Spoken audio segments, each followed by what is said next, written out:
বাংলা সাহিত্যের রহস্য, রোমাঞ্চ এবং কিছু ভয়ের গল্পে ভরা এই বিশেষ নিবেদন শুধুমাত্র আপনার জন্য। বাংলা সাহিত্যের বেশ কিছু ছোট গল্প নিয়ে হাজির হয় ঝরাপাতা ইউটিউব চ্যানেল। আজকের পর্বে শুনবেন বিভূতিভূষণ বন্দ্যোপাধ্যায়ের অলৌকিক গল্প আরক। বিভূতিভূষণ বন্দ্যোপাধ্যায় ছিলেন একজন বিখ্যাত বাঙালি কথা সাহিত্যিক, যিনি 12ই সেপ্টেম্বর 1894 সালে জন্মগ্রহণ করেন এবং 1 নভেম্বর 1950 সালে মারা যান। তিনি পথের পাঁচালী, অপরাজিত এবং আরণ্যকের মতো বিখ্যাত উপন্যাসের জন্য পরিচিত। তার লেখনী প্রধানত প্রকৃতি ও গ্রামীণ জীবনকে কেন্দ্র করে গড়ে উঠেছিল। উপন্যাস ছাড়াও লিখেছেন অসংখ্য ছোট গল্প, ভ্রমণ কাহিনী। আজকের গল্প প্রথম প্রকাশিত হয় 1349 বঙ্গাব্দে আশ্বিন মাসে মৌচাক পত্রিকায়। আজকের গল্প পাঠে সুখেন্দু দেবনাথ এবং আমি বিজয়। শুরু হচ্ছে আরক।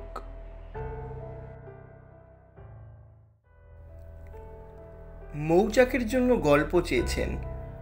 একটা ভূতের গল্প হলে ভালো হয় লিখেছেন।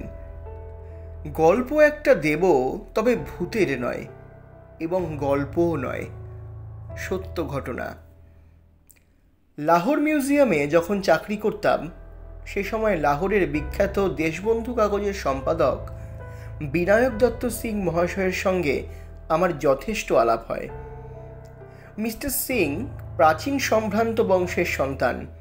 তাদের আদি বাসভূমি পাঞ্জাবে নয়, রাজপুতানার কোটা রাজ্যে। 3 পুরুষ পূর্বে তার পিতামহ রাজকার্য উপলক্ষে এসে পাঞ্জাবে বাস করেন। সেই থেকেই তার দেশ ছাড়া। সন্ধ্যার পর তার বৈঠকখানায় গিয়ে বসতাম এবং দেওয়ালে টাঙানো পুরনো আমলের বর্ম, কুঠার, পতাকা, বল্লম প্রভৃতি রাজপুতের যুদ্ধাস্ত্র সম্বন্ধে নানা ইতিহাস ও আলোচনা শুনতে বড় ভালো লাগত।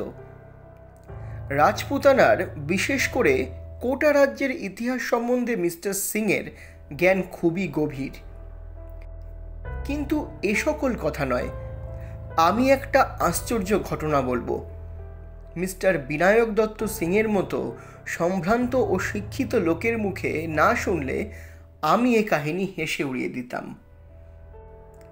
একদিন শীতকালে সন্ধ্যার পরে আমি মিস্টার সিংয়ের বৈঠকখানায় গিয়ে বসেছি। ভীষণ শীত সেদিন। দুপিয়ালা গরম চা পানের পর তাওয়ার ভালো তামাক টানছি। মিস্টার সিং ধূমপানে অভ্যস্ত নন।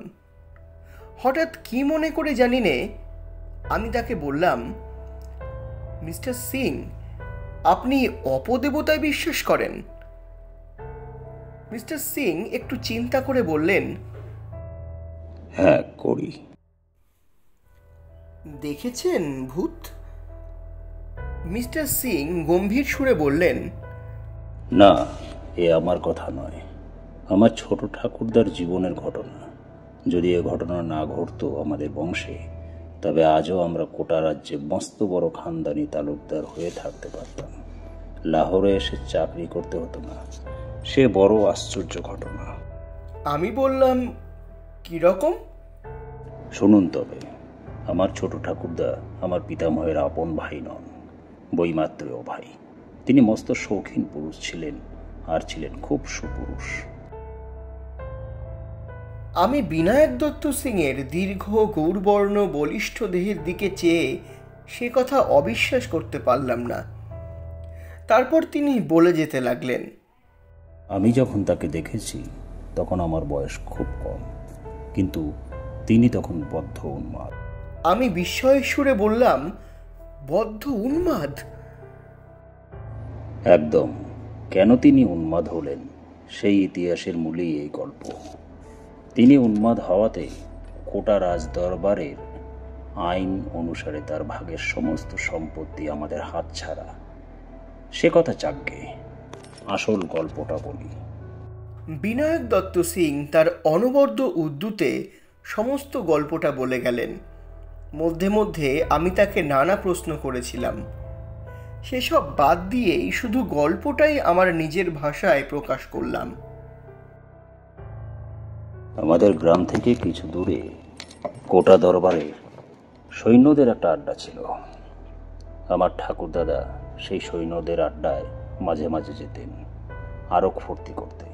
তার দু একজন বন্ধু সেখানে ছিল, তাদের আরকের নেশাতেই সেখানে যাওয়া। একবার জ্যোৎস্না রাত্রে তিনি আর তার দুই বন্ধু খেয়ালের মাথায় বড়ি নদীতে স্নান করতে যাবেন বলে ঘোড়ায় চড়ে বেরুলেন। বড়ি নদী মরুভূমির মধ্যে দিয়ে 3 শাখায় ভাগ হয়ে সবিলাস গতিতে বয়ে চলেছে। যে সময়ের কথা বলা হচ্ছে তখন এই ত্রিশোতা নদীর প্রথম ধারাটিতে আদৌ জল ছিল না। মাঝের শাখাটি হাঁটুখানেক জল, তারপর মাইলটাক বিস্তৃত চড়া, তার ওপারে আসল ধারা, অনেকখানি জল তাতে। যাবার কালে এক বন্ধুর কি খেয়াল হলো, তিনি প্রথম ধারার বালির ওপরে ঘোড়া থেকে নেমে চিৎপাত হয়ে শুয়ে পড়লেন, আর কিছুতেই উঠতে চাইলেন না। বাকি বন্ধুটি আর আমার ঠাকুর দাদা অগত্যা তাকে সেখানেই বালুসজ্জায় শায়িত অবস্থায় ফেলে চলে এলেন। বলা বাহুল্য, 3 জনের মধ্যে কেউই ঠিক প্রকৃতিস্থ অবস্থায় ছিলেন না। আমার ঠাকুরদাদা বড় ধারা অর্থাৎ আসল বড়ি নদীর কাছে এসে পেছন ফিরে চেয়ে দেখলেন তার বন্ধুটি ঘোড়া থামিয়ে বালির চড়ার পশ্চিম দিকে ভীত ও বিস্মিত দৃষ্টিতে চেয়ে আছেন। ঠাকুরদাদা বললেন, ওদিকে কি দেখছো চেয়ে? বন্ধু মুখে কিছু না বলে সেদিকে আঙুল দিয়ে দেখালেন আর ইঙ্গিতে ঠাকুরদাদাকে চুপ করে থাকতে বললেন। ঠাকুরদাদা চেয়ে দেখলেন বালুর চড়ার ঠিক মাঝখানে অস্পষ্ট ধরনের কতগুলি মনুষ্য মূর্তি চক্রাকারে ঘুরছে। কিছুক্ষণ চেয়ে দেখে মনে হলো ওরা যেই হোক হাত ধরাধরি করে ঘুরে ঘুরে নৃত্য করছে। সে নির্জন স্থানে রাত্রিকালে কাদের এমন আমোদ লেগেছে যে লোকলোচনের অন্তরালে নৃত্য করতে যাবে? বুঝতে না পেরে তারা দুজনে অবাক হয়ে রইলেন।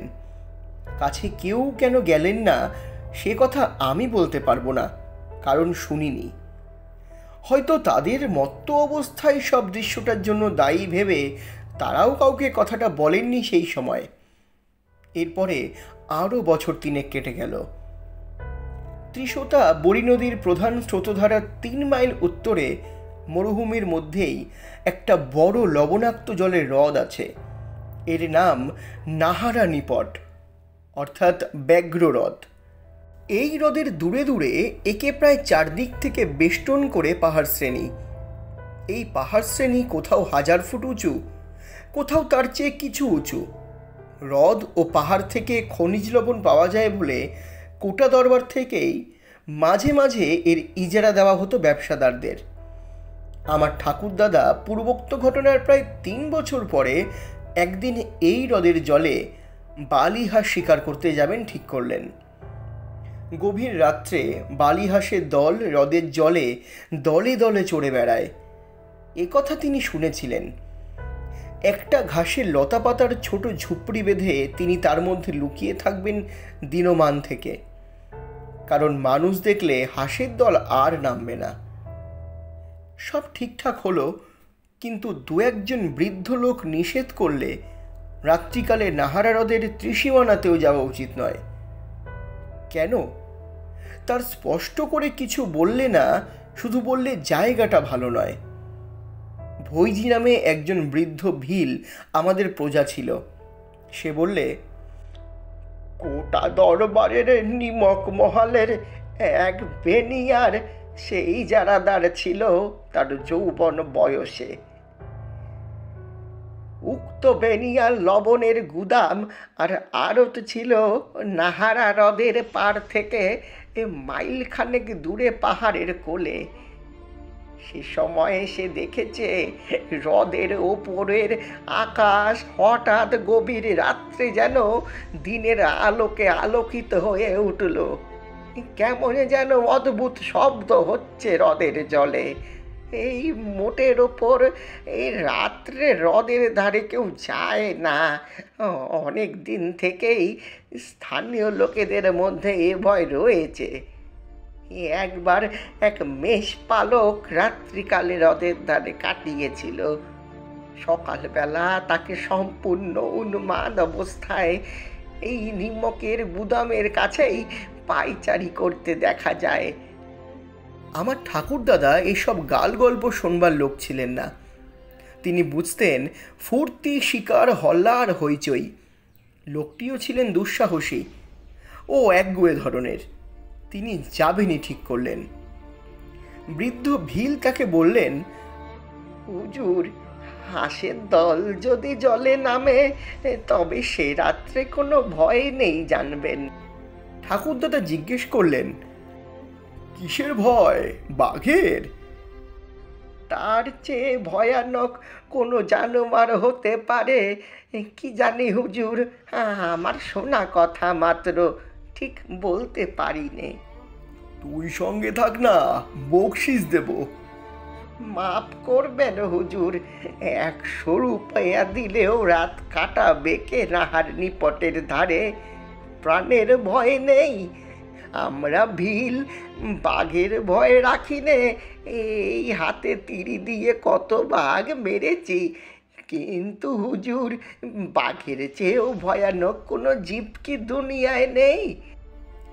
আমার ঠাকুরদাদা নাহারা হ্রদ ভালো জানতেন না। ঠিক আমাদের অঞ্চলে হ্রদটা নয়, আমাদের গ্রাম থেকে 40 মাইল দূরে। তখন তিনি ভিলেদের গ্রাম থেকে রওনা হয়ে 7-8 মাইল হেঁটে পাহাড় ডিঙিয়ে সমতল ভূমিতে নামলেন। দূরে মস্ত বড় হ্রদটার লবণাক্ত জলরাশি প্রখর সূর্যতাপে চকচক করছে। জনপ্রাণী নেই কোনো দিকে। বেলা তখনও অনেকখানি আছে। এমন সময় ঠাকুরদাদা হ্রদের ধারে পৌঁছে গেলেন এবং নলখাগড়া ও শুকনো ঘাস দিয়ে সামান্য একটু আবরণ মতো তৈরি করে নিলেন জলের ধারেই, যার আড়ালে তিনি বন্দুক নিয়ে লুকিয়ে থাকতে পারেন, হাঁসের দল যাতে টের না পায়। সন্ধ্যা উত্তীর্ণ হয়ে গেল। রাঙা রোদ দূরের পাহাড়ের গা থেকে মিলিয়ে গিয়েছে অনেকক্ষণ। সুন্দর চাঁদ উঠলে পূবের পাহাড় ডিঙিয়ে কৃষ্ণপক্ষের আধার রাত্রি। একদল সবুজ বনটিয়া জলের ধারে নেমে আবার উড়ে গেল। নির্জন নিস্তব্ধ মরুভূমি আর হ্রদ। 2 দণ্ড পরেই জ্যোৎস্না ফুটে উঠল হ্রদের বুকে। ধপধপে জ্যোৎস্না, কৃষ্ণা দ্বিতীয়া। 2 দিন মাত্র আগেই হেমন্ত পূর্ণিমা চলে গিয়েছে। যত রাত বাড়ে তত শীত নামে। শীতের মুখে বালিহাঁস আসবার সময়, কিন্তু কই, একটা হাঁসও আজ নামছে না কেন? বৃদ্ধ ভিলের কথা মনে পড়ল ঠাকুরদাদার। হাঁসের দল যদি নামে তবে সে রাত্রি বিপদহীন বলেই জানবেন। যদি না নামে তবে কিসের বিপদ? বাঘ জল খেতে আসে পাহাড় থেকে। রাত্রি ক্রমে গভীর হলো। অপূর্ব জ্যোৎস্নালোকে হ্রদের জল, মরুভূমির নোনাবালি রহস্যময় হয়ে উঠেছে। কোনো শব্দ নেই কোনো দিকে। ঠাকুরদাদা যথেষ্ট দুঃসাহসী হলেও তার যেন গা ছমছম করে উঠল। জ্যোৎস্নার সে ছন্ন ছাড়া অপার্থিব রূপে তিনি চামড়ার বোতল বের করে কিছু আরক সেবন করলেন। হঠাৎ হ্রদের তীরের পশ্চিমাংশে চেয়ে দেখে তার মন আনন্দে দুলে উঠল। জ্যোৎস্না লোকেও আকাশের নিচে একদল বালিহাঁস নামছে। জ্যোৎস্না পড়ে তাদের সাদা দুধের মতো পাখাগুলো কি অদ্ভুত দেখাচ্ছে। দেখতে দেখতে তারা নেমে এসে হ্রদের ধারে বালির চরে বসল। জায়গাটা ঠাকুরদাদার ঝুপড়ি থেকে 200 গজের মধ্যে কিংবা তার কিছু বেশি। এত দূর থেকে বন্দুকের পাল্লা যাবে না, বিশেষ এই জ্যোৎস্না রাত্রে। ঠাকুরদাদা ভাবলেন, দেখি ওরা কাছে আসে কিনা, কিংবা আরও হাঁসের দল নামে কিনা। শিকারীর পক্ষে ধৈর্যের মতো গুণ আর কিছু নেই। এক দৃষ্টে হাঁসগুলোকে লক্ষ্য করাই ভালো। কিন্তু পরক্ষণেই ঠাকুরদাদা বিস্ময়ে নিজের চোখ বারবার মুছলেন। কি ব্যাপার, এ কি রকম হাঁস? ঠাকুরদাদা আবার চোখ মুছলেন। আরও খেয়েছেন বটে, কিন্তু তাতে জ্ঞান হারাবার বা চোখে ভুল দেখবার কি কারণ আছে এখনই? তারপর যা ঘটলো তা বিশ্বাস করা না করা আপনার ইচ্ছা মিস্টার ব্যানার্জি, কিন্তু এ গল্প আমি বাবার মুখে অনেকবার শুনেছি, বা আমাদের বংশের ঘটনা, কাজেই আমি আপনাকে মিথ্যে বলছি বানিয়ে অন্তত এটুকু ভাববেন না। ঠাকুরদাদা দেখলেন সেই হাঁসের মতো নয়, অনেক বড়, অনেক অনেক বড় হাঁসগুলো। সাধারণ হাঁসের মতো তাদের চাল চলনও নয়। তারপরই মনে হলো সেগুলো হাসি নয় আদপে, সেগুলো মানুষের মতো চেহারা বিশিষ্ট। বেচারা ঠাকুরদাদা আবার চোখ মুছলেন। আরও ওইটুকু খেয়ে আজ আমার কি দশা। পরক্ষণেই সেই জীবগুলো জলে নামলো এবং হাঁসের মতো সাঁতার দিয়ে তিনি যেখানে লুকিয়ে আছেন তার কাছাকাছি জলে এসে গেল। কৃষ্ণা দিদি আর পরিপূর্ণ জ্যোৎস্না লোকে বিস্মিত, ভীত, চকিত আমার দুঃসাহসী আরক সেবনকারী ঠাকুরদাদা দেখলেন তারা সত্যিই হাঁস নয়, একদল অত্যন্ত সুন্দরী মেয়ে, শুভ্র তাদের বেশ, জ্যোৎস্না পড়ে চিকচিক করছে। তাদের হাসি, মুখশ্রী অতি অদ্ভুত ধরনের সুন্দর। অনেকক্ষণ ধরে তারা নিজেদের মধ্যে খেলা করল জলে। রাজহংসের মতো সুঠাম ধরনে নিঃশব্দে সুন্দর ভঙ্গিতে হ্রদের বুকে সাঁতার দিতে লাগলো। তারপর কতক্ষণ পরে তা ঠাকুরদাদার আন্দাজ ছিল না, কারণ তখন ঠাকুরদাদা সময়ের জ্ঞান হারিয়ে ফেলেছেন। ওরা সবাই জল থেকে উঠল এবং অল্প পরেই জ্যোৎস্না ভরা আকাশ দিয়ে ভেসে হাঁসের মতোই শুভ্র পাখা মেলে অদৃশ্য হয়ে গেল। হ্রদের তীরের বাতাস তখনও তাদের অপূর্ব দেহগন্ধে ভরপুর। আমার ঠাকুরদাদা নিজের গায়ে চিমটি কেটে দেখলেন তিনি জেগে আছেন কিনা। তখন তার আরকের নেশা কেটে গিয়েছে। একটু পরে রাত ফর্সা হয়ে জ্যোৎস্না মিলিয়ে গেল। তিনি উদ্ভ্রান্ত মস্তিষ্কে হ্রদের পাড় থেকে হেঁটে চলে এলেন পাহাড়ের কোলে। সেখানে থেকে পৌঁছলেন ভিলেদের গ্রামে। বৃদ্ধ ভিল ভৈজি তাকে বললে, হুজুর, হাঁস নেমেছিল কাল। ঠাকুরদাদা মিথ্যা কথা বললেন। হাঁস নেমেছিল, কিন্তু তিনি একটাও মারতে পারেননি। কেন মিথ্যা বললেন শুনুন। কি এক দুর্বার মোহ তাকে টানতে লাগলো দুপুরের পর থেকেই। আবার তাকে যেতে হবে নাহারা হ্রদের তীরে। রাত্রিকালে ভৈজিকে সত্যি কথা বললে পাছে সে বাধা দেয়। কিন্তু সে রাত্রে বুনো বালি হাঁসের দল নামলো হ্রদের জলে, আসল হাঁসের দল। পরপর কয়েক রাত্রি শুধু বন্য হংসের দল নামে খেলা করে। আমার ঠাকুরদাদা ঝুপড়ির মধ্যে শুয়ে চেয়ে থাকেন। বন্দুকের গুলি করতে তার মন সরে না। তারপর আরেক দিন শেষ রাত্রের জ্যোৎস্নায় বন্য হংসের বদলে নামলো সেই অদ্ভুত জীবের দল। এদিন তারা আরও কাছে এলো। বন্য রাজহংসীর মতো সাঁতার দিয়ে বেড়ালো জলজ ঘাসের বনের আশেপাশে। তাদের অপূর্ব সুন্দর মুখশ্রী জ্যোৎস্নালোকে ঠাকুরদাদার মুগ্ধ দৃষ্টির সম্মুখে কতবার পড়ল। রাত ভোর হবার বেশি দেরি নেই। তখনও কিছু জ্যোৎস্না আছে।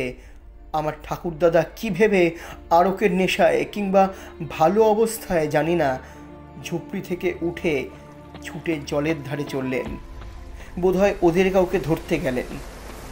অমনি ত্রস্ত বন্য হংসের মতো সেই অলৌকিক জীবের দল তাড়াতাড়ি সাঁতরে কে কোথায় দূরে চলে গেল এবং পরক্ষণেই শেষ রাত্রের বিলীয়মান চন্দ্রালোকে তারপর লঘু দেহ ভাসিয়ে আকাশপথে অদৃশ্য হলো।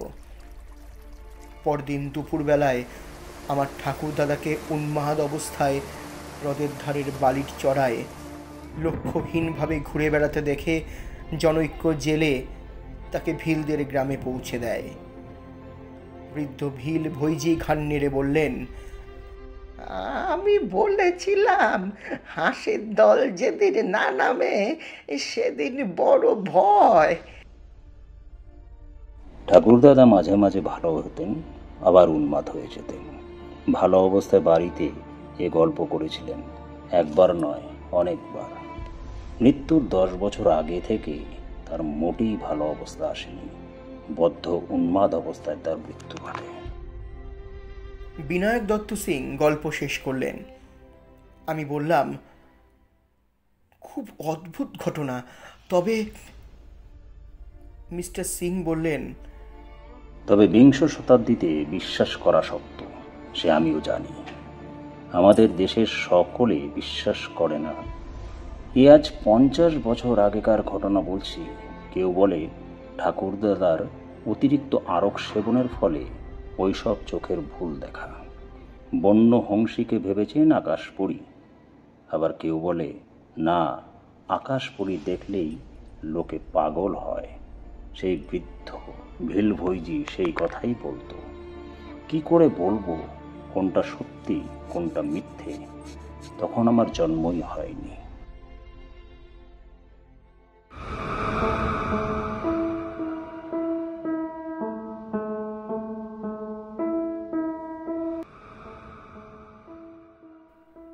শুনলেন আরক, রচনা বিভূতিভূষণ বন্দ্যোপাধ্যায়, বিনায়ক দত্ত সিংয়ের ভূমিকায় সুখেন্দু দেবনাথ, গল্পকথকের ভূমিকায় বিজয় সাহা, শব্দগ্রহণ ও আবহ সঙ্গীত তরঙ্গ, প্রচার অলঙ্করণ চারুলিপি, সমগ্র পরিচালনা স্টাডি একাডেমি।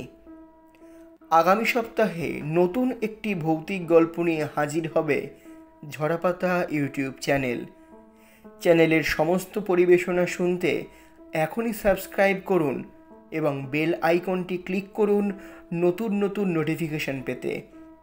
ধন্যবাদ।